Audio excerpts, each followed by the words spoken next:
Welcome to Inksights, a publishing podcast giving you important insights into the industry. This is Mira. This is Lily. And Amy. Today we're going to be talking about audiobooks and discussing what we think about the rise of audiobooks, what services we use, what audiobooks are our favourites, and opinions on narrators, and many more. So shall we start about what the rise of audiobooks was? Lily, do you want to take over here?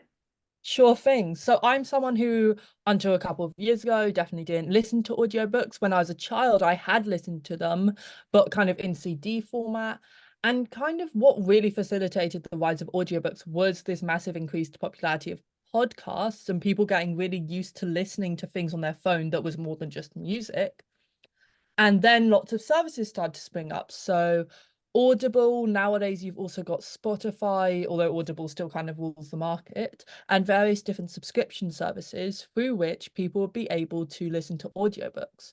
Also, over the past few years, lots of libraries have acquisitioned audiobooks. You can also rent them through Libby or BorrowBox. Yeah, And essentially, it's just become massively more popular. Mira. Oh yeah, sorry. I was just gonna say, libraries have always owned the audiobooks, obviously in their physical form, but now, through Libby, you can listen to them virtually and for free, which is ever since I subscribed to a library, that's all I've been doing is listening to audiobooks. It's just been great. Yeah.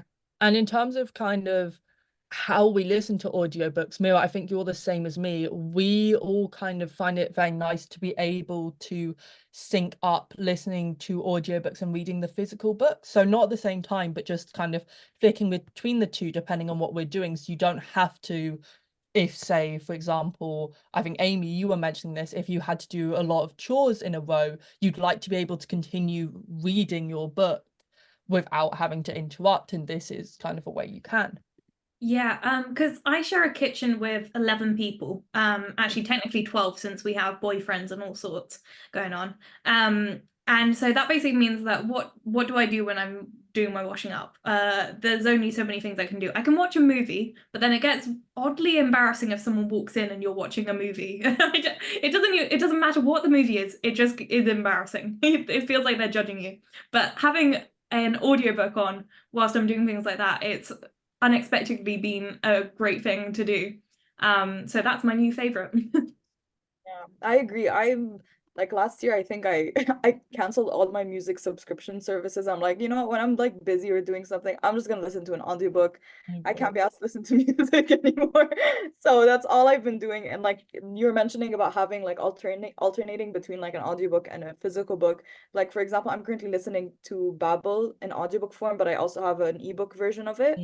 And it's been really nice to, because sometimes even on the tube when you're listening to an audiobook, the tube is so loud. So I'm like, Yeah. it's really difficult. So I just switch to the ebook. So it's convenient to have both formats. So yeah, that's been Also, over the weekend, I had my Kindle app updated and I was listening to a book on Audible while also reading the ebook whenever I got the chance to sit down or so.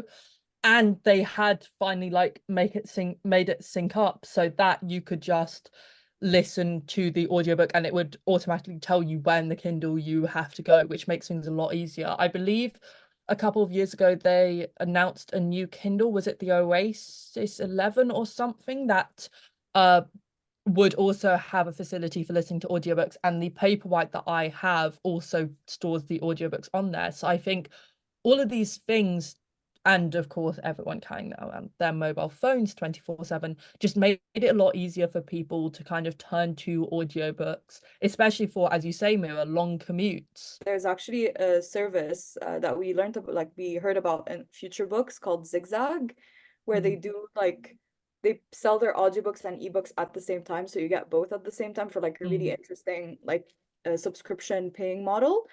Um, Zigzag, that's spelled with an X, not with a Z. And I thought it's really interesting how there's so many new innovative ways to listen to audiobooks and access audiobooks. And I feel like this company having both the ebook and the audiobook, it's really interesting because of how we find ourselves just alternating often. Audible have also started doing a deal where you can buy the audiobook for way less if you buy the ebook, and I think vice versa. Amy? Yeah, also speaking of future book, that when we were there, we saw talk about children's audiobooks. That was really interesting. It was very sweet. Yeah, it was so cute. They Both, had yeah. little stands and kind of innovative things which kind of combine the physical with audiobooks. And it's great, especially with children. It reminded me of like some of the games I used to have. I can't remember what it was called. It was like Skylanders or something. You stuck a thing on top and then you played. They were so cute. Yeah, also speaking of listening to audiobooks whilst also doing something else, I found it's really useful in that a lot of things don't cut out if you're doing something at the same time on your phone. So like, because sometimes audio can be a bit funny if you're doing two things at once on the phone. But I found that there's one game that I can play, and it's kind of a muscle memory sort of game. So I just put that on and then I listen to the audiobook whilst I'm doing it. It means I can do both tasks and not get tired of either at the same time. I also enjoyed doing that. The rise of audiobooks has also seen a sharp rise in people who don't usually read starting to read, particularly men from I think around age 25 up to 50, suddenly reading a lot more because they're listening to audiobooks. And I have said before that I think one thing that people kind of don't take into account is obviously if you're a stay-at-home mum, it's a lot easier to read a book if you can listen to it while you're doing errands and chores at the same time. And for lots of people, I mean, we were saying if you're commuting places, if you're working around, if you have to travel to and from work, I quite often cycle if I'm doing safe back streets and listen to an audiobook at the same time, because nowadays it is quite difficult to find time to read, especially if you're not a massively dedicated reader. And so it's just a really good way to bring new people in. I'd like to think that, you know, the girls at school you'd quite often see around who have like taking inspiration, I think, from Disney, who have like the books and then just end up walking into walls. I would love to think that they're now on audiobooks. It would be very helpful, yes. Yeah. I'm wondering, like, we're talking about listening to audiobooks while we're doing something. Have you guys like found yourselves like just sitting down and listening to an audiobook, or you can't? Because I have a friend who I remember she told me like she had this one audiobook that which is The Lost Hero by Rick Riordan, and she just kept listening to it as she would like fall asleep, and then she like has it almost memorized. Like it became like her thing that she listened to as she was falling asleep. And like I often find myself like I'd be doing something like the dishes, and when the book gets like so intense or like I need to be focusing, I just go like I stop and I'm like, wait, I need to like completely leave focus, and I'm like, oh, what is happening? So I do find myself sometimes just like sitting and listening when the audiobook gets really good. No, I So found that I maybe I find think that that like I a like that as dramatic well. moment happens and suddenly I need to skip back 10 times over because I'm just like, what just Yeah. happened? And it's always, I think we were talking about this earlier as well, Amy, you were saying to sometimes this was your worry when you initially getting into audiobooks. It can be a bit easier to kind of mentally disconnect and you miss stuff. But I find with audiobooks, it is actually quite a lot easier to kind of skip back and kind of having someone talk to me and tell me the story. I find it easier sometimes to focus than if your eyes are skipping down a page and you accidentally like skip a few lines. Whereas when you're listening, you're like, huh, what was that I just missed? I heard the back half of a sentence. Okay, let me skip back. Yeah, no, it's one of the things that meant that I'm only really getting into audiobooks now this year, because I initially, when I kind of learned about audiobooks, I thought I wouldn't be able to concentrate, I wouldn't hear things, and if I focus just on it, I thought I would get bored, which is actually true. Going back to what Mira said, I can't just sit down and listen to it unless I am falling asleep. I like to do something else, but I will sometimes pause and just listen to something if it's an interesting moment. But I did totally think that if I was doing two things at once, I wouldn't be able to concentrate on the story. But then I thought I kind of had the wrong perspective, because actually, if you're reading a book, do you fully take every single thing in? You don't really. So I was so focused on the idea that, oh, I'll miss things, that I didn't think about the fact that I miss things anyway in a normal book because I read so quickly. I skip things, unintentionally or not, you know, you just kind of skip through the page a bit. So really, it makes no difference, and I'm actually really enjoying having kind of something that I can do whilst also doing something else. I feel like audiobooks are great for like type of like genres and books that it's really good to get like a linear and like exact reading of everything. So I remember during one of our lectures we had someone who works in audio come and like talk to us about audiobooks, and she mentioned how like certain genres just like lend themselves better to audiobooks. For example, crime, because there's that like linear like we're step by step, we're getting to like the crime and the big reveal. So like the anticipation and listening to an audiobook, it like helps a lot more than when you're reading like a page or a book and you can like skim through a page. Like sometimes that can like ruin the surprise for you and stuff like that. And yeah, I feel like there's a lot of like we also spoke with that nonfiction is great for audiobooks, like celebrity memoirs and yeah. Mm. Yeah, I was thinking with crime, especially if I'm ever at a loose end, I especially like to do it if I'm going for like a country walk or a hike or a really long cycle ride. I will turn to a murder mystery because they're quite often, I mean, I'm a massive Agatha Christie fan, but they're quite often a bit shorter. And I feel like obviously all books, characters are really important, but with murder mysteries where it's kind of like the same detective every time, but a revolving cast of characters, it's really interesting to have those distinctive characters, because quite often when you're reading the book you can get confused about who's who, whereas if you have the narrator or multiple narrators doing different voices, it actually works really well, and like you say, you get led clearly like through the story. Amy? Yeah, it's also interesting. I don't know if you mentioned this in the rise of audiobooks, but they really have kind of come into kind of spotlight alongside podcasts. So true crime sort of podcasts and the popularity of those definitely, I think, helps with the popularity of the crime genre in audiobooks. So that's another interesting part of the intertwined history there. Yeah, and like even some audiobooks are starting to like adopt almost the podcast formula. I don't know like specific examples, but I've been hearing people talk about that and how like that informal and intimate like aspect of the podcast and trying to replicate that in audiobooks because like there's been such a like good response to audiobooks. But yeah, I mean podcasts. But yeah, Lily.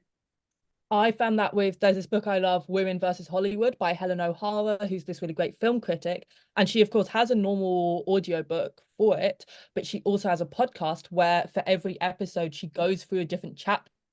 So basically the book, sorry, is about women in film. And it's just kind of a history of the 20th century. And so each chapter goes into an issue she discusses in that chapter of the book, and she kind of speaks to different guests and she dissects it in more detail. So it's actually a really interesting way to kind of get deeper into the narrative. Right, so should we talk about some different services and what do we actually use? We've mentioned a few already, but Mira, do you want to go first? Well, I've mentioned Zigzag. I don't personally use it, but I think that's a very like innovative platform because like people often interchange formats. I personally use Libby the most because I have like a subscription to my library and it's very like signing up to your library is very accessible and it's a good way to get like audiobooks for free. I used to use Audible, but I was using my dad's account, so I My I mum's just booted me off like, hers and I'm like, yeah. damn it. So now I've mainly been doing Overdrive. Yeah, Libby. It used to be called Overdrive in different countries. And I sometimes use Apple Music. Not Apple Music. Sorry, Apple Apple Book. Apple Books.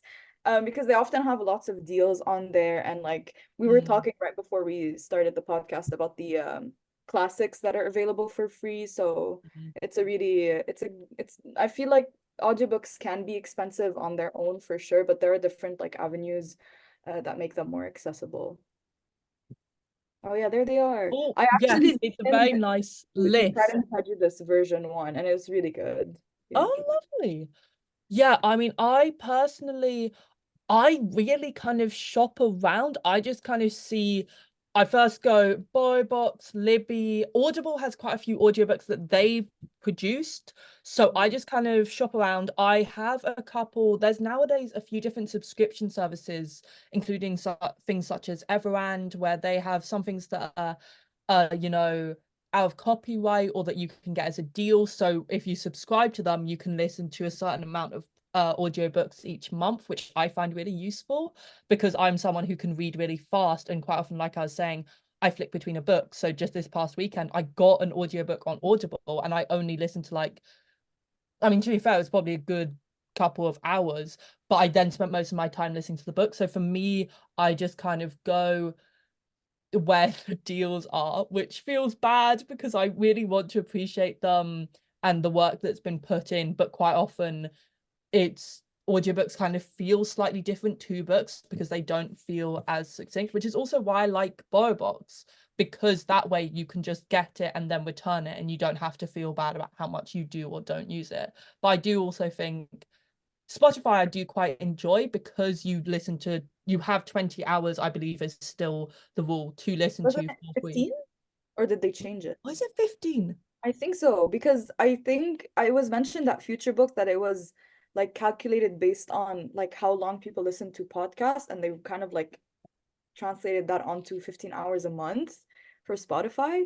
But I might be mistaken, but um one of the reasons I haven't Yeah. subscribed to Spotify for audiobooks is because I definitely listen to more than 15 hours a month. So See, I yeah. have the different thing where I find that useful because then that way, if I just listen to a bit of a book, I've only used up part of those 15 hours. So it's less significant than say, I mean, I'll still get a book from Audible, but it feels less significant because I can just listen to a short bit and then switch on to something else. Yeah, Amy. Yeah, so I listen to what's already been mentioned actually. So I tend to do Audible, and I've got also Apple Books. But linking back to what Lily was saying, actually, audiobooks are quite expensive, actually. It's one of the things that shocked me when I was going into it. I don't know why, because it makes sense, because there's so much production that goes into them. Exactly, yeah. You've got narrators and you've got all sorts of, like, it's a lot of dedication. There's so many hours that go into just like even a short book. So it makes sense. But when you think about that, it makes sense that it's very expensive, but it also explains how a lot of consumers will be chasing the deals, like Lily. Name and shame. Sorry. But also, yeah, the reason why I've got an Audible subscription at the moment is because it's got a free trial on at the moment. So I picked up the 1 month credit. I think you get one per month. And I will. so. Oh yeah, I will say always listen to samples before you buy the audiobook. Always listen to Yeah. samples. Which brings us into our next point, and I was going to bring this up. Amy, you were mentioning, I won't name and shame it, but you were mentioning an audiobook that you read, and I was agreeing with you that it was quite a monotone narrator. And I definitely find this might completely be a me problem, that I find certain voices that I just can't get on with them. But with some books, you really need to know who's reading it first. Also, because quite often with books, something like this Taylor Jenkins Reid books, where the main character is so fundamentally important and it's all from their perspective, and they have to be such a force of nature in most of her books. You can't have a narrator where, like, you couldn't have an Evelyn Hugo where you don't believe that she would steamroll over everyone in Hollywood. Well, one thing I will say about Taylor Jenkins Reid, I listened to the Seven Husbands of Evelyn Hugo as an audiobook while me and my friend were like doing a road trip, and it was fantastic. So if anyone gets a chance to listen to Seven Husbands of Evelyn Hugo, it's amazing because they had, I think, a different narrator for like when Evelyn was older and for when she was younger. Yes, And you it's just mentioned. you can really like believe the performance. It was like it's like I was listening to her telling me the story, which is how the story is written, you know, so it was lovely. Also, I think it's really important to find the right narrator for the story. Now, I love the Thursday Murder Club series. They initially had Vanessa Redburn narrating them, and they've now switched narrators, and they've now switched to Fiona Shaw, who I absolutely love. But they're just really good narrators for the books because they kind of lend the classical feel to it, and you can kind of feel like they are actually from the perspective. Whereas if you had someone our age narrating them, you'd be like, well, I don't believe that you are narrating as the life of like these 70-year-old people. And it's just really good and interesting. And also that brings you to the idea of for different kinds of books. We were talking about some of our favorite books for retellings of Jane Austen books in particular, for both Adjoa Andoh and Rosamund Pike had done readings. Was Oh, there they've done for the it's basically the dramatized edition. So it's like Yes.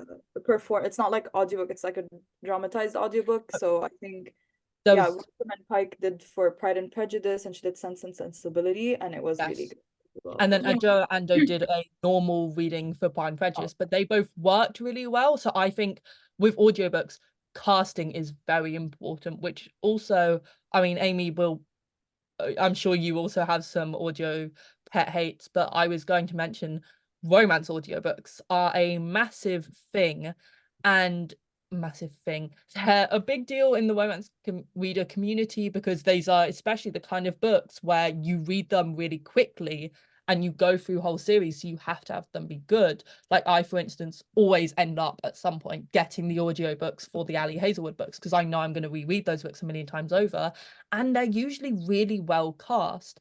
And you were mentioning earlier, Mira, Rebecca Soler and Teddy Hamilton are really well cast for Fourth Wing, but that's the same kind of idea of like there are particular actors who work really well in certain genres, and there are by now some kind of within the romance community famous narrators for certain books, and so you have to kind of get the right ones.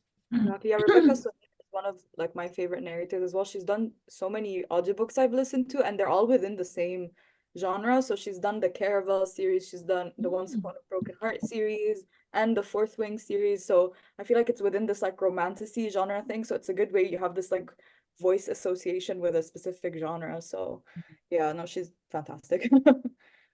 Yeah, we were talking about pet hates. So I don't think I will ever be able to listen to smut on audiobooks. This is the It next fills me thing. with visceral discomfort to think of someone like whispering in my ear. I cannot. I mean, yeah, also get that with crime and murder mystery audiobooks, where even though I'm usually not squeamish, I can't really do murder scenes or like POVs of the murderers, because it makes me genuinely a bit like uncomfortable. Whereas it doesn't if I'm reading it, because I can skip over it quickly. But yes, Yeah, Mira, it feel this like feels is with hotly really audiobooks, debated yeah, I of feel whether like or not we can listen to it. audiobooks are very like and is a very intimate format because it's Mm. very like you have that relationship with the reader. It's like they're directly telling you the story. So yeah, it's a whole preference thing. I don't mind with romance book like reading like smut scenes or any spicy scenes. It's just I've listened to a lot of romance audiobooks. Like I feel like it's a preference thing at this point.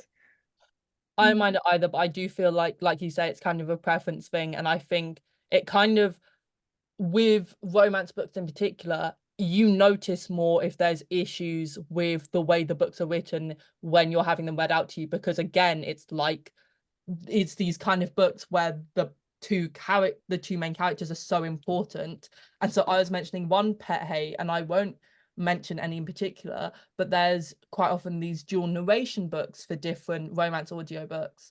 And if one character, so for example, there's a male narrator and a female narrator, and if one of them cannot do the other person's voice well for the dialogue scenes, it completely like just kills the audiobook for you, because suddenly all of the romance is gone and you're just thinking about the fact that they can't do that person's voice. So would you prefer that like they just read it normally without differentiating the voices? I just feel like they should Want have to had find someone who does it well, you know? maybe find someone, like get them to read both parts before you hire them to read one, just to check. I mean, yeah, yeah, that's true.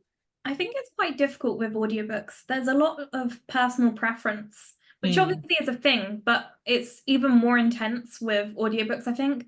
Because we were also talking about something that we all like, going back to earlier about the kind of dramatization sort of ones.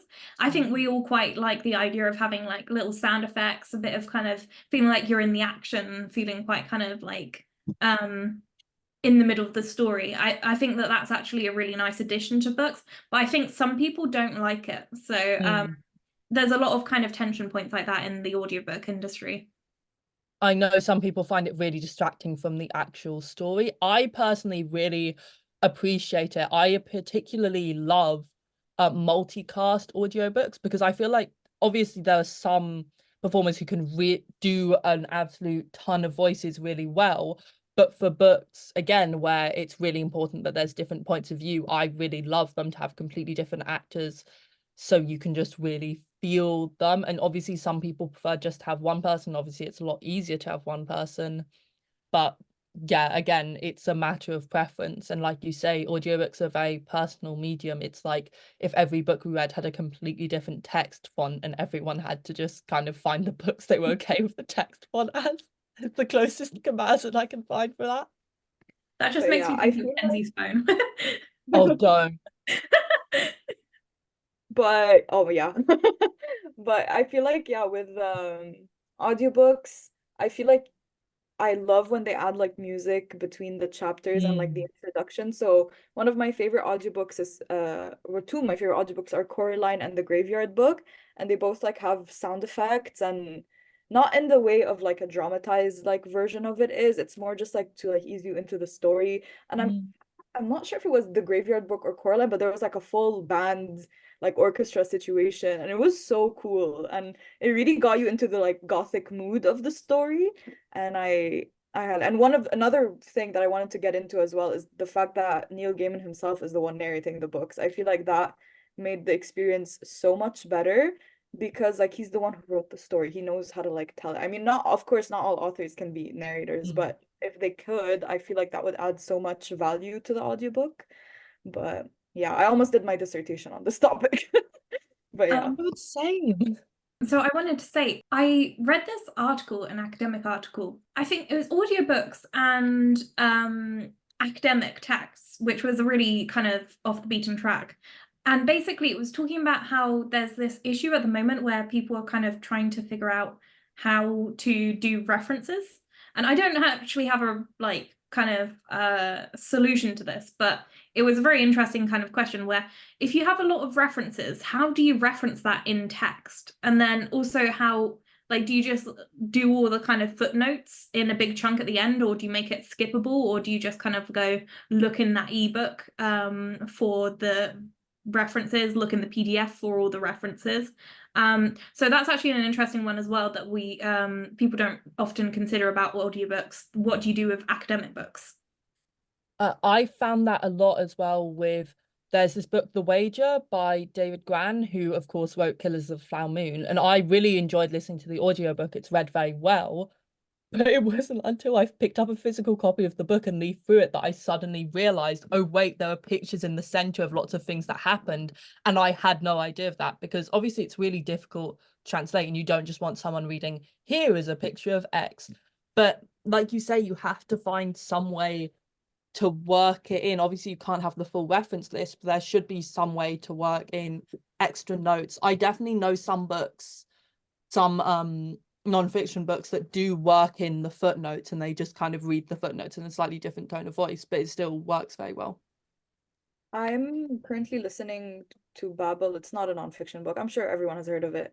And I found it interesting how they did the footnotes. So they got like a completely different like narrator to read out the footnotes, and it was a woman. So the narrator is like a man, and like the person reading them was a woman. So it's very distinctive. So I could really clearly distinguish that, oh, right now I'm reading a footnote. So I don't know if that's something they could adopt with academic books even, but again, with the footnotes with Babel, they're quite short, so it's a whole different consideration. There's a book that I recently read called Emily Wilde that uses footnotes with the way it tells the story.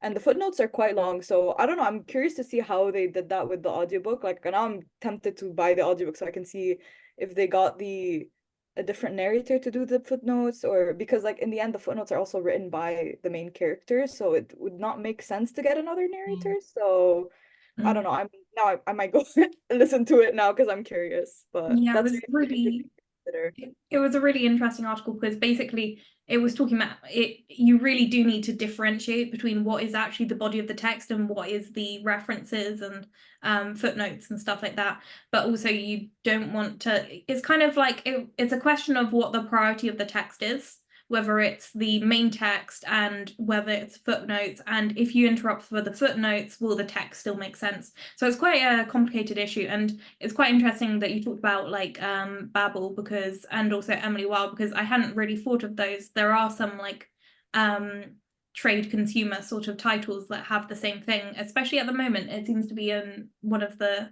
maybe it's something that's going to come into more books that we read now in kind of the more general reading. I have another, hey, I hate to mention, but in terms of references and differentiating, one problem with a lot of audiobooks, some of them solve it just by using different tone of voice, but it's differentiating between thought and speech, because you can be merrily listening to a book and then you suddenly go, wait, what has she just like told another character? And then you go, oh, that entire section was just in her mind, she said one line.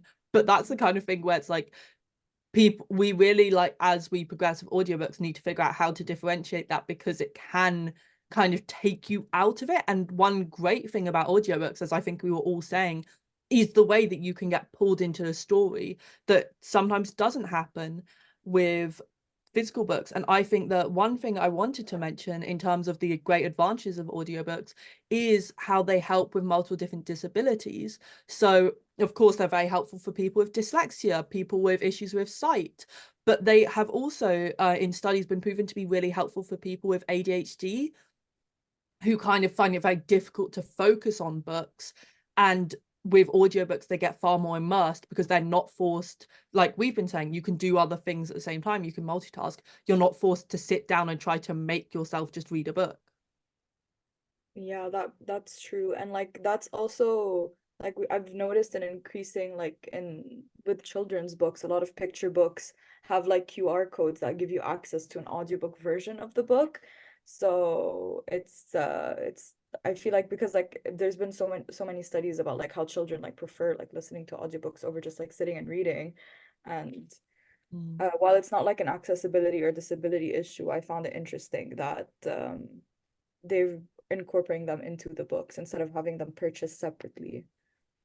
I mean, that could actually, I mean, it could be a disability accessibility thing as well, because it might get people who would not, like children who would not otherwise grow to like reading because of like how difficult it might be to read. They'll actually learn, oh no, I actually do like reading, just not in the form that's kind of proffered to them normally. If they have an audiobook, they learn, oh, actually, I can read stories like this and I can enjoy them. So I think that's a really great thing that a lot of picture books are doing now. I mean, what was it? Mula the Tiger? No, Lula and the Fly. Yeah, Mula and the Fly. Right here. You got So it. we're all quite big Sorry, picture Lula. book fans over here, interestingly enough, especially you, of course. I'm not Yeah, gonna show the barcode, but it's yeah, right here. Mula Oh, and the sorry, Fly. my thing. But you can scan the barcode here and listen to the story as you're reading the picture book. But yeah. Yeah, so that's so sweet. I love it. Also because that fits into, you know, what parents do with kids. They read books. Me and my sister both spent years of our childhoods being lulled to sleep by listening to audiobooks. And I mean, it probably induced my love for Shakespeare now, but I just have like vivid memories of all of these random lines of Shakespeare that just got kind of stuck into my mind. And I think we were joking about this. David Tennant, who is of Oh, course brilliant at everything, but I know so many audiobooks that he's narrated. And I just like was sat in my GCSEs just with him saying those lines in the back of my head, remembering the quotes. And one other thing that I want to mention, Mira, I think you were going to say something about with kids, but I think something we should discuss, because this was something I felt quite insecure about when I started using audiobooks, is the debate of whether or not it counts as reading. So go ahead. yeah. No, I was just gonna mention like, well, we'll probably talk about it later, but if anyone likes David Tennant, go listen to How to Train Your Dragon because those are fantastic books that he narrates as well. So it was Also, amazing. go listen to the incredible Good Omens audiobook, which is a full Oh, cast recording yes. using the entire TV show cast, including Frances McDormand and John Hamm, just Mm. doing it. And of course, the phenomenal David Tennant and Michael Sheen. And it's just such a fantastic I one. need to listen to that. I didn't know that existed. Dude, it's Um, fantastic. I just I wanted to add, based on the Shakespeare sort of thing, I actually think that audiobooks for learning Shakespeare might be a really good sort of technique to use it, because I think that a lot of Shakespeare, it doesn't really make as much sense when you read it than when you actually hear it. Because a lot of people remarked when I was studying at A level that they only really kind of understood what the play was about when they heard and watched it. And so I'd never really considered, oh, audiobooks would be a brilliant tool to help people, especially in GCSE when people aren't quite so kind of, they haven't really chosen to study it. They might not be at all interested in it. It might be a really good tool to get people actually into it and to understand it a bit better. Yeah, I definitely found that. I mean, I went to university, I studied a lot of Shakespeare, and even for me who like enjoys reading Shakespeare, it's quite difficult to get your head around because these are texts that were intended to be performed. So it's actually really good to listen to them in that way, and it really helps with comprehension. And so that brings me back to, sorry, the idea of whether or not it does count as reading, because I think that this debate, where initially I was like, well, technically it's not, because it's not like physically holding a book, but it's like holding your phone and reading an ebook isn't holding a book. And I just feel like saying, there's some people who still argue, oh, it doesn't all count as reading. And I'm like, well, that's kind of really exclusionary to people who just wouldn't read books if they didn't have audiobooks. I'd read a lot less books, and I read a lot of books every year if I didn't have the opportunity to just listen to audiobooks. Yeah, it's ridiculous. I think reading is reading. It doesn't matter if it's listening. It's you get the story. The story is the book. You're reading a book. That's all there is to it. And it's not like it's a quick thing. It's not a quick read or something. Exactly. You spend hours and hours on an audiobook. Just as even to be honest, you might even spend even longer on an audiobook than you do with a normal book, a physical book. So actually you put in a lot more, even maybe even a lot more effort than you would reading the book. So it's ridiculous, I think. No, I definitely find that I take longer listening to an audiobook, but like I said, it makes it more immersive, and like with people with concentration issues, it can be really helpful to have that audiobook. Well, one thing I wanted to ask people in terms of that, our listening style. Now, I saw, and I was very surprised to see some people online saying that whenever they listen to audiobooks, they listen at 2 times speed. Now, as we've discussed, some of us mentally skip over a lot in books. If I listen to audiobooks at 2 times speed, like with a murder mystery, my brain would shut off somewhere around the character introduction, and I'd accidentally wake up right when they were announcing the murderer. So I personally would not be able to listen to it at multiple speed. But Amy, I hear that you prefer listening to it at, I think you were saying 1.5 speed? Yeah, so 2.0 speed is too fast. I would also miss things, and I also feel like if you miss something, you then have to like skip back massively, so I'd rather not miss anything. But 1.5 is just enough that it's like just a bit quicker. And I think that a lot of audiobooks, like it's quite slow, slow narration. So once I speed it up, it feels a bit more like I mean, I speak quite quickly, so but I think a lot of people I know also speak quite quickly. Not looking at Lily. Thanks, So I Amy. think that I Put can Lily on process at that 1.5. speed if it's not kind of like something, if something else isn't just completely taking all my attention, I can hear, and it massively speeds up the audiobook length, because I was like looking at this audiobook and it was like I think it was like over 12 hours or something, and I was like, what if I put it on 1.5, and it was immediately way down. So I was like, Is it The Secret History that's like 20 hours? I know, and this is one of my wild reading choices last year. I read and listened to Fourth Wing twice. I mean, I did my usual thing of skipping between the formats. That's narrated by Rebecca Soler, who, as we've mentioned, is brilliant.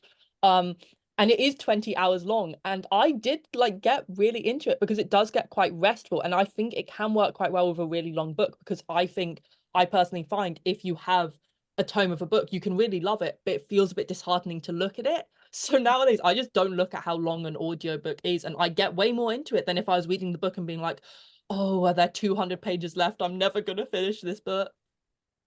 But yeah, I listen to audiobooks. I think it depends, but usually in 1.75.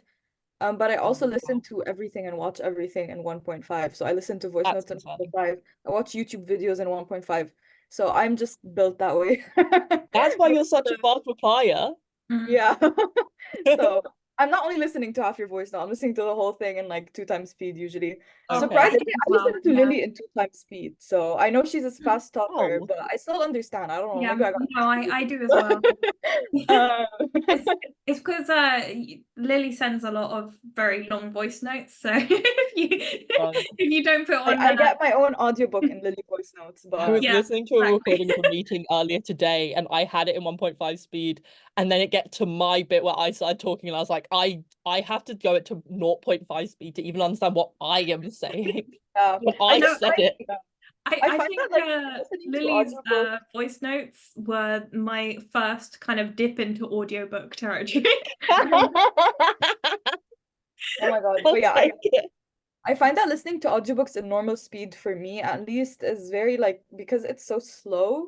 I don't end up immersing myself in the story because I'm just waiting for the next word. And so I'm Yeah. like, I'd rather Mhm. just get like a full sentence and consume the full sentence quicker than like, okay, Yeah. I can see that. I think I like playing it What I slowly mean? because I multitask, and then I am forced, like I was saying, to immerse myself more deeply in the book. But it does depend on the book. Of Yeah. course. I get bored really easily. So like when I'm watching something as well, I do tend to skip forward if I read the line. It's really bad. I just like skip my way through kind of videos and stuff. So I'm it's so kind of like concerned that. for both of you. Yeah, well, I think Mira and I were probably going to say the same thing. We wanted to talk about our favorite audiobooks that are coming up, and some of our dream like kind of fan cast for different audiobooks we'd love to read. I just wanted to mention, in terms of audiobooks coming out soon, A History of Women in 101 Objects is really great. I've been reading it and it's a really fun history book.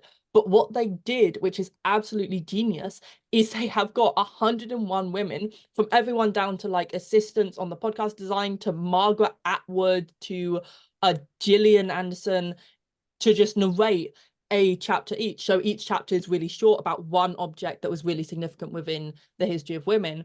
And so it's a wonderful way to get all of these different points of views kind of mixed in, and to kind of really feel this history.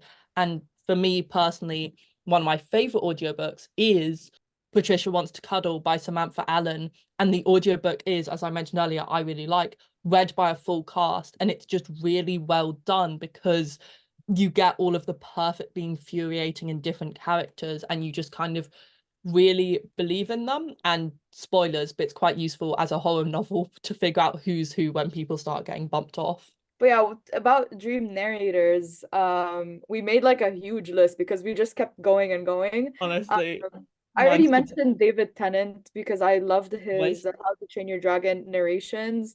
I think he would make an audiobook great. I can't even think of a specific book. I think he would make all books amazing. I sadly, very on brand for me, have an audiobook that I'd love him to do, and or maybe with Ncuti Gatwa, Jekyll and Hyde, I think would be incredible. Either as one actor doing both roles, but I also think it could be kind of interesting to have two different actors. I just think that it's a really interesting audiobook that could work really well, with the whole point of Jekyll and Hyde being that it's like two men within one man. My dream audiobook, though, is this, my favorite book of the year so far, Headshot by Rita Bullwinkle.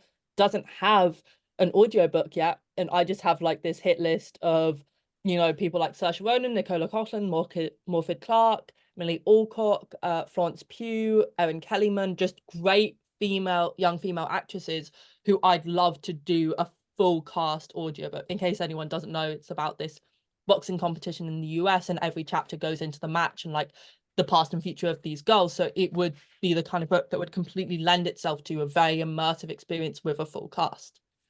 I recently watched Howl's Moving Castle and like the English version of it, and I really want Christian Bale to do an audiobook. I think he would be great. I can't think of Oh, a he'd be specific so book good. specifically, but anything with a male lead with some kind of romance because I was swooning. Okay, Mira. Yeah. I was saying I'd really like Sir Ian McKellen to do some. He's already got some audiobooks out there that I need to listen to them because I listened to a little snippet on kind of I think it was one of the Shakespeare ones that he's narrated, and I love his voice. It sounds great. But Lily, you were just saying it would be great if he did like The Hobbit. The So Hobbit. I Also would be because he totally down has for a that. very good kind of, obviously there's the Gandalf link, but he also just has a very good kind of like soothing storytelling voice. So I think he'd be great for things like children's books. Speaking Yeah, of The definitely. Hobbit, I listened to an audiobook of The Hobbit because I think there's multiple ones, and it was great because the narrator, because there was like a bunch of songs in The Hobbit in the like Yeah. book and just the movies if you've seen the Who? movies. And the narrator sang all of the songs. Like some of the way he sang the songs are still stuck in my brain, and it was hilarious when I was listening to it. I was like, "Thank you for not just reading them and actually attempting to That's sing them." actually really I think good. I love that it because was really also good. with I'm children's looking for the books, audiobook right now so I can like mention the narrator's name. I please thought that was do. brilliant. No, because we were also mentioning one audiobook that we loved is Impossible Creatures, which was nominated as one of the audiobooks of the year. And we were kind of saying, quite sadly, I might be stealing mirrors here, we would absolutely love to hear Catherine Rundell's books just narrated by her, because she's such a brilliant storyteller and she just chooses her words so brilliantly. I'd love to hear that from I her. heard, like, I went to her signing and she read like a chapter or like just a couple of pages of the book, and I was like, can you do the whole book? That Can you do the Golden Mole or any of your other books? genuinely, because I was kind of thinking with children's books in particular, you really have to get immersed and you have to kind of commit to it. You can't just be reading it in an aloof way. You need to do the silly voices. Yeah, and actually that leads us quite nicely into the recommendation section, since we all read The Golden Mole by Catherine Rundell this month. It was our book club pick, unofficial, by the way. Or should we say it's official? It's official now. It's official. We finally have That's our friends, all of us, about 6 of us who constantly read, finally made an official book club. Well, rather, Amy and Mira allowed us to join their book club. Yeah, of it 2 was people. exclusive until now. Until this month. chosen by me, of course. And everyone read my annotated edition and kept mentioning the spider chapter because I was Mira's there. annotations were Right. gorgeous. Yeah. Yeah, interestingly, the audiobook for that is narrated by Lenny Henry. So, not too shabby either, but No, still. also just for the Hobbit narrator that I was mentioning, his name is yeah. Rob Inglis. I'm not sure if I'm pronouncing their name correctly, but fantastic. Okay, I'll check it out. Yeah. Yeah. Yeah. What was I So thinking? The Golden Mole is a non-fiction. It's about how many chapters has it got? Well, basically it's a bunch of different chapters about different species of animals and fish and all sorts. And basically all of them are kind of tied together by the fact that they are in some way kind of becoming extinct, becoming more rare. And it's basically talking about the interesting facts. It interweaves kind of history, literature about it, and just it's both sad and like it's interesting, it's funny, it's sad, it's all of the kind of emotions basically. And you find yourself feeling kind of bad about some of the preconceptions you might have had for like spiders, for example. I know I did. Mira didn't. Yeah, it's just absolutely beautiful. And it definitely brought at least a few of us close to crying, which I don't think any of us really expected going into a nonfiction, not to discredit nonfiction, but We all gave it 5 stars. yeah, Apart from me, but I am a miser and I did nearly cry. It was brilliant. It was just so interesting as well. There's a load of facts that I had absolutely zero clue about. And straight afterwards, I was like, okay, let's talk to my nature obsessed friends. And I gave 2 recommendations on the bat because I was like, they will absolutely love this. So if you're into like environmentalism, just animals in general. And even if you're not, do it, Yeah. read it. Yeah, it's It's so much more great. interesting than you expect it to be. Trust me, And bro. also, if you want to think about how as a human species we need to change, it's brilliant. There's actually one line that I really want to read out since we're doing an audiobook episode. exactly. Amy, you I'll go read ahead. it out. This is the only thing I highlighted in this book. They are one victim of a far larger conundrum, that we have not yet risen as a human species to the concept of that which we cannot undo. I absolutely love it. It's full of brilliant quotes like that. The whole final chapter is just an absolute slam dunk. Lily, have you been reading anything lately? I've been reading, speaking of absolute tomes, I cannot wait for the audiobook of this to come out. I will check in a second who the narrator is. Probably Rebecca Soler as well. When the Moon Hatched by Sarah A. Parker is just absolutely fantastic. It's a really big, massive romantic book, and I'm just really enjoying myself. I've got less than 100 pages left, and I'm so scared of what's going to happen because I also don't know when the next book is coming out, but it is brilliant. Coming out on the 13th, so 3 days only. But yeah, I mentioned I'm listening to the Babel audiobook earlier, and I'm just reading Happy Place by Emily Henry because I always need to have an audiobook, an ebook, and a physical book. So I'm currently reading 3 books. So yeah. Oh, that's also just reminded me. In terms of audiobooks, I have also got another one on the go. It's Hera by Jennifer Saint, which I'm also really enjoying. But yeah, thank you for listening to this episode and look forward to our next one. And we'll see you soon.